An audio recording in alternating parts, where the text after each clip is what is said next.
Assalamualaikum warahmatullahi wabarakatuh. Alhamdulillah, nahmaduhu wa nasta'inuhu wa nastaghfiruhu min shururi anfusina wa min sayyi'ati a'malina. Man yahdihillahu fala mudilla lahu wa man yudlil fala hadiya lahu. Shalli wa sallim 'ala nabiyyina wa syafi'ina Muhammad sallallahu alaihi wasallam. Hadirin jamaah salat Zuhur yang berbahagia, dalam kesempatan yang singkat ini ada salah satu hadis yang mudah-mudahan menggugah kita, menyemangati kita betapa setiap langkah kita ke masjid dengan niatan yang tulus, dengan niatan yang baik, maka dari hadis yang disampaikan oleh Abu Hurairah ini, salatul fajr fi jamaah, ya, tazilu ala salati fi baiti salati. Yang menarik adalah idza tawaddu'a wa ahsana al-wudu'. Jadi ketika kita sholat, maka penting untuk memperbaiki wudu. Nah, seringkali tanpa sadar wudu kita ada yang terlewat, apakah dari sikunya atau barangkali rambutnya, atau seringkali tanpa sadar celana tidak kita sing-singkan, maka di mata kaki lalu tidak terbasuh. Nah, disinilah kenapa kemudian asal dari wudu itu hukumnya adalah sunnah, tetapi kaidah lain menyatukan malaikul wajib illa bi wajib. Karena sholat tidak sah kecuali dengan wudu yang sempurna, maka wudu pun menjadi sebuah keharusan. Nah, sholat yang sempurna yang seperti sekarang kita jalankan sesungguhnya sempurnanya diawali karena sempurnanya wudu yang kita lakukan. Summa masjid la yahsunu was-shalah la yuridu was-shalah la yahdu khutwatan illa rufi'a bil darajah. Setiap langkah kita dari kelas kita, setiap langkah kita, bahkan kalau tadi dari rumah kita niatkan jamaah salat zuhur di masjid ini, maka itu memperluas yang mewujud nanti dalam kebaikan hati Nabi dunia hasanah wa fil akhirati hasanah. Nah, seringkali tanpa sadar rutinitas kita tanpa mengkalkulasi setiap langkah kebaikan itu mewujud di dalam bentuk kebaikan. Oleh karena itu, apa yang menjadi menarik dari hadis ini adalah salah satunya wal malaikatu yusalluna ahadukum madama fi majlis alladhi yusalli. Jadi selama misalnya kita menanti orang pasca kita sholat pun masih di masjid, maka itu dihitung dengan doa-doa para malaikat. Nah, bagaimana mungkin yang tiduran dan sebagainya, kalau selama itu diniatkan dengan itikaf di masjid, insya Allah juga diamnya di masjid ini, walaupun dengan bercakap dengan kawan yang mendialogkan ulumuddin dan ulum yang lain, maka itu juga masuk kategori kebaikan. Yang terpenting adalah menjaga kebaikan masjid, menjaga ketenangan masjid, termasuk menjaga bersihnya masjid. Lalu di sini ada lanjutan dari hadis ini yang muttafaqun alaih, yang qulu Allahumma arhamhu, Allahumma ighfir lahu, Allahumma tub alaihi. Jika doa ada tiga yang diberikan oleh malaikat. Satu, malaikat yang tanpa dosa mendoakan kita mendapatkan rahmat. Maka biasanya orang-orang yang menjaga sholat berjamaah di masjid itu biasanya dia kehidupannya lebih tenang. Jadi ukuran materi tidak menjadi indikator awal.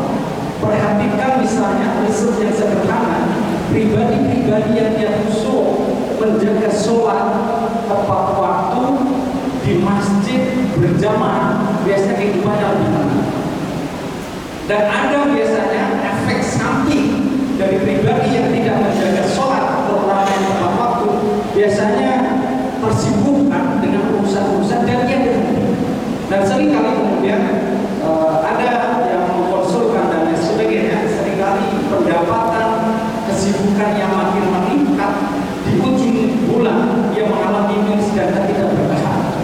Disitulah mewujud ketika kemudian kita menjaga sholat tepat waktu di masjid bersama, maka tazidul barakah.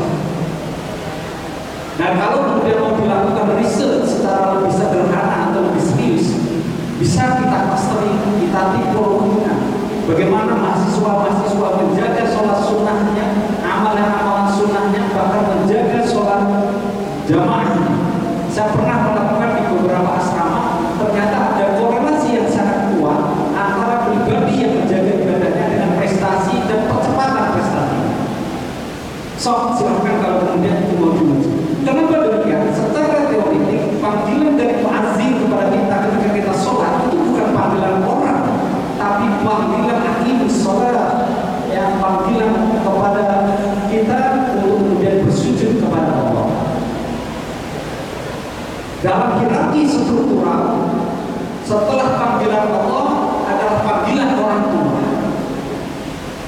Kalau kemudian kita mau menguji seberapa cepat kesuksesan yang kita raih, ada hope, harapan yang kita ingin raih, dengan seberapa cepat misalnya kita mengiyakan panggilan orang tua, seberapa cepat itu juga kemudian biasanya kita akan mendapatkan apa yang kemudian kita hajatkan. Maka masyhur kisah betapa kemudian ada salah satu sahabat yang sangat rajin dengan sholat sunnahnya. Pernah suatu waktu dia tidak mengiyakan panggilan ibunya, lalu ibunya sakit hati yang menjadi lantaran tertahannya sakaratul maut. Sampai Rasulullah kemudian hadir di situasi ketika dia akan meninggal dunia dan tidak meninggal dunia. Dan beberapa kali saya secara pribadi menghadapi orang-orang yang di dalam kematian keluar masuk. Ada orang yang kemudian sakit lama sekali. Saya punya nenek yang kebetulan juga meninggal itu 3 bulan, tidak sadar diri, tapi hidup. Waktu makan buka, waktu tidak makan tutup lagi. Selama 3 bulan 4 bulan lalu datang seseorang yang kemudian mengatakan untuk mendoakan tertentu dan memijak tertentu. Alhamdulillah kemudian beliau ya Allah kemudian meninggal dengan baik dan istighfar. Betapa kemudian Rasul ketika kemudian melihat pribadi yang kesulitan sakaratul maut itu memanggil, apakah masih punya ibu? Masih, dipanggil ibu.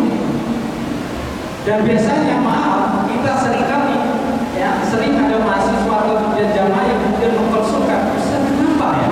Saya ini sudah kesana kemari, termasuk kemarin sudah hampir puluhan lamaran dia layangkan di dalam situasi tidak nyampe. Dan dia malu karena harus pulang ke rumah setelah wisuda, setelah sarjana, habis sudah 1 tahun. Biasanya pertama yang kemudian kita evaluasi, apakah ibu sudah ridho dengan kita. Ada perempuan hadir usianya hampir 37. Kalau mau cari jodoh sudah sulit. Maka saran yang awal adalah minta ridho dari ibu yang barangkali dia yang waktu mengandung kita dan seterusnya membesarkan, ada perilaku kita yang belum orang tua kita ridho. Mungkin kita masih asik dengan gadgetnya era sekarang, tapi dulu era Rasulullah dengan sholat sunnah. Ainul waqdam, mana yang harus didahulukan antara sholat sunnah atau mengiyakan panggilan orang tua? Maka jawaban syariah adalah panggilan orang tua wajib untuk kemudian diiyakan. Dan itu yang kemudian dalam situasi ini Rasulullah menemukan panggil ibunya, ikhlaskan dia, akhirnya kemudian bisa meninggal. Sahabat. Oleh karena itu, ya yang hadir di sini mahasiswa dan sebagainya, barangkali kemarin sudah mengatur saja wisuda dan sebagainya. Mudah-mudahan ada kepatuhan kita terhadap orang tua, menjadikan anak Allah mahabbah termasuk seberapa cepat kita mengiyakan panggilan Allah untuk ke masjid, seberapa cepat biasanya juga Allah akan menjawab doa harapan. Seberapa pun kemudian mimpi cita-cita baik kita iakan dengan segala apa yang kemudian menjadi harapan baik dari orang tua. Mudah-mudahan hadis ini menginspirasi bagi kita semuanya dan kita termasuk pribadi-pribadi yang mengutamakan Allah, mengutamakan orang tua, maka Allah pun akan lebih ridho. Kalau Allah sudah ridho, tidak ada doa yang tidak terjawab, tidak ada dosa dan khilaf yang kemudian akan terampuni. Sekian kurang lebih